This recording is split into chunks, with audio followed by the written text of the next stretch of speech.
সহিংস বিক্ষোভের মুখে কর বৃদ্ধির বিল প্রত্যাহারের সিদ্ধান্ত নিয়েছেন কেনিয়ার প্রেসিডেন্ট উইলিয়াম রুটো। বিক্ষোভে পুলিশের গুলিতে 23 বেসামরিক নাগরিকের মৃত্যুর ঘটনায় ক্ষুব্ধ তিনি।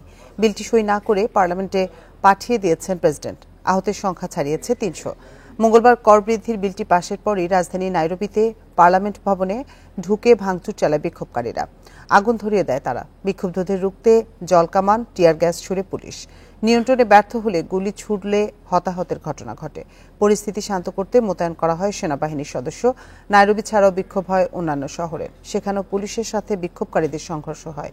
পুলিশের গুলিতে এত হতাহতের ঘটনায় নিন্দা জানিয়েছে কেনিয়ার হিউম্যান রাইটস কমিশন। উদ্বেগ জানিয়েছে যুক্তরাষ্ট্র ও জাতিসংঘ।